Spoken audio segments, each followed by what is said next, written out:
अल्लाह ताला अल हकीम है।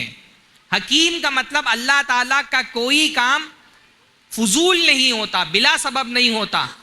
एक एक जर्रा अगर कायनात में अल्लाह ने पैदा किया है, एक मक्खी भी अल्लाह ताला ने अगर कायनात में पैदा की है, तो उस मक्खी की पैदाइश के पीछे भी कोई मकसद है, कोई सबब है। कायनात का कोई जर्रा भी अल्लाह ताला ने बगैर मकसद के पैदा नहीं किया।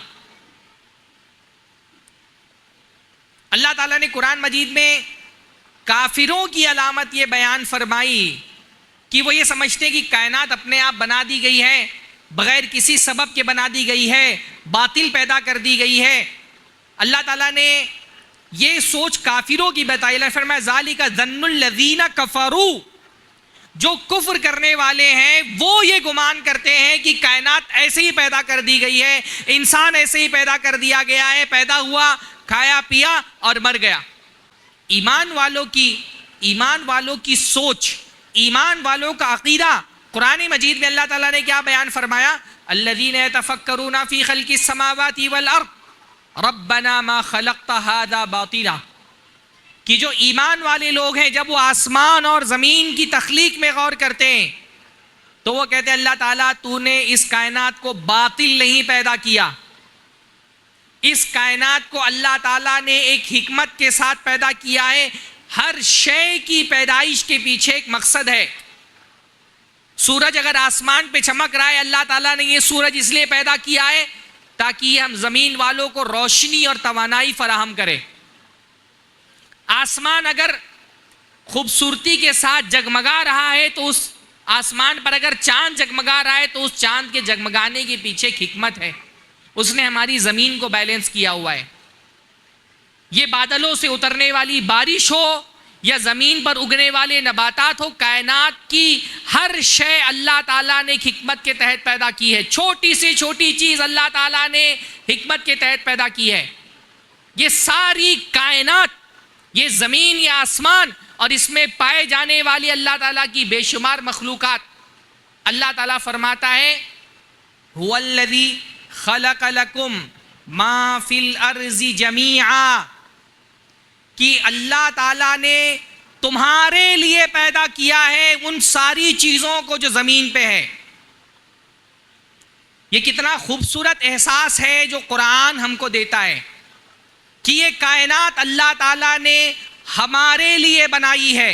खलक़ लकुम, अल्लाह ताला ने ये कायनात, ये ज़मीन, इसमें पाए जाने वाली अल्लाह ताला की बेशुमार मखलूक़ात, इसमें पाए जाने वाले जानदार, इसमें पाए जाने वाली बेजान चीज़ें, अल्लाह रब्बुल आलमीन फरमा रहा है खलक़ लकुम, ये चीज़ें अल्लाह ताला ने तुम्हारे लिए बनाई हैं।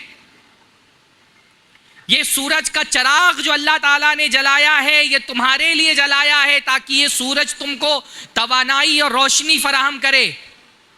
ये चांद तुम्हारे लिए जगमगा रहा है, ये सितारे तुम्हारे लिए टिमटिमा रहे हैं, ये आसमान से बारिश तुम्हारे लिए बरस रही है, ये ज़मीन पर तरह तरह की नबातात अल्लाह ताला ने तुम्हारे लिए पैदा की है। ये जो बारिश रहमत की शक्ल में बरस रही है, कौन बरसाने वाला है? अल्लाह ने बरसाने वाला है। किसके लिए बरसाया? अल्लाह ताला तुम्हारे लिए बरसा रहे। फलयंजुरिल इंसानु इला तामी, अल्लाह ताला फरमाता है इंसान को चाहिए कि वो अपने खाने को देखे। अपने प्लेट में चावल के जो दाने हैं कभी इन पर गौर करो, कैसे ये दाना तुम्हारे प्लेट तक पहुंचा, ये तुम्हारे बर्तन तक पहुंचने वाला अनाज, कभी इस पर गौर करो। अन्ना सबबनल माअ सब्बा, हम थे जिन्होंने आसमान से पानी बरसाया। सुम्मा शक़क़नल अर्ज़ शक़्क़ा, भाई तुमने क्या किया था? तुमने तो एक बीज जमीन पर छोड़ दिया था डाल करके और दफना दिया था। आसमान से पानी तुमने बरसाया नहीं। अल्लाह ताला ने फरमाया कभी तुमने उस पानी के बारे में गौर किया जो तुम पीते हो? अंतुम मंज़लतुमूहु मिनल मुज़्नी अम नहनुल मुंज़िलून, कौन है जो आसमान से ये पानी बरसाता है? अल्लाह बरसाता है। कौन है जो जमीन से ये नबातात उगाता है? अंतुम तज़रऊनहु अम नहनुज़ ज़ारिऊन, ये जमीन से नबातात उगाने वाली ज़ात किसकी है? अल्लाह की है। ये मुख्तलिफ किस्म के पौधे, ये फल, ये फूल, ये मुख्तलिफ किस्म के जानवर जिनमें से कुछ पर तुम सवारी करते हो, कुछ को तुम अपने लिए ग़िज़ा का ज़रिया बनाते हो, जिनके गोश्त को खाते हो, जिनके चमड़े को इस्तेमाल करते हो, ये सारी कायनात अल्लाह ताला ने तुम्हारे लिए बनाई है। ये कितना खूबसूरत एहसास है जो कुरान मजीद देता है। खलक़ लकुम, ये कायनात हसीन, जमील, खूबसूरत, वसी अल्लाह ने तुम्हारे लिए बनाई है। सख्खर लकुम मा फिस समावाति व मा फिल अर्ज़, आसमान और ज़मीन को अल्लाह ताला ने तुम्हारे लिए मुसख्खर कर दिया है। तुम्हारी खिदमत पर अल्लाह ताला ने पूरी कायनात को लगा दिया है। सारी कायनात, ये ज़मीन और आसमान और इसमें पाए जाने वाली मुख्तलिफ अल्लाह ताला की मखलूक़ात, अल्लाह फरमाता है ये हमने तुम्हारे लिए पैदा की है। और तुम किसके लिए पैदा किए गए हो? तुम अल्लाह के लिए पैदा किए गए हो। कायनात अल्लाह ताला ने तुम्हारे लिए बनाई है और तुमको अल्लाह ताला ने अपने लिए बनाया है। एक ईमान वाले बंदे की जिंदगी का मकसद क्या होता है? अपने रब के लिए जीना। मुझे इंसान की जिंदगी का क्या मकसद है, इस पर आज खिताब करना है। ईमान वाले बंदी की जिंदगी का एक ही मकसद होता है, अपने रब को पा लेना, अपने रब तक पहुंच जाना, उसकी खुशनुदी हासिल कर लेना, उसको खुश कर देना। यही उसकी जिंदगी का सबसे बड़ा मकसद है। वो इसीलिए जी रहा होता है। जिंदगी उसके लिए एक सफर है और इस सफर की मंजिल उसका रब है। जिंदगी उसके लिए एक रास्ता है और इस रास्ते में पर चल करके उसको कहां तक पहुंचना है? अपने रब तक के पहुंचना है उसको। ये जो हम सुबह शाम अल्लाह ताला से दुआएं मांगते हैं एक रास्ते पर चलने की, क्या नाम है उस रास्ते का? हाँ, उधर से कुछ निकलेगा तो इधर से कुछ निकले, क्या नाम है उस रास्ते का? सिराते मुस्तकीम। एक ईमान वाले बंदे की सबसे बड़ी चाहत, उसका सबसे बड़ा मतलूब, उसका सबसे बड़ा मकसूद, जिसके लिए वो सुबह शाम दुआ करता है, हर नमाज में, नमाज की हर रकात में अल्लाह ताला से दुआ करता है, इहदिना सिरातल मुस्तकीम। फर्ज नमाज में, नफली नमाजों में, कुसूफ की नमाज में, खुसूफ की नमाज में, इस्तिस्का की नमाज में, अहले हदीस है तो अल्हम्दुलिल्लाह जनाजे की नमाज में भी अल्लाह ताला से दुआ क्या करता है? अल्लाह ताला मुझको सिराते मुस्तकीम पर चला, सिराते मुस्तकीम की हिदायत अता फरमा। ये जो सूरह फातिहा है ना, सूरह फातिहा में जो मुद्दे की बात बंदे को अल्लाह ताला से करनी है वो क्या है? असल मुद्दा बंदे का क्या है? इहदिनस सिरातल मुस्तकीम। सूरह फातिहा असलन क्या है? एक दुआ है। इसीलिए तो जब सूरह फातिहा खत्म होती तो आप क्या कहते हैं? आमीन, अल्लाह कबूल फरमा। सूरह फातिहा एक दुआ है। किस बात की दुआ? सिराते मुस्तकीम पर चलने की दुआ। सूरह फातिहा में बंदा अल्लाह से क्या मांगता है? कि अल्लाह मुझको सिराते मुस्तकीम दिखा और उस पर चलने की तौफीक अता फरमा।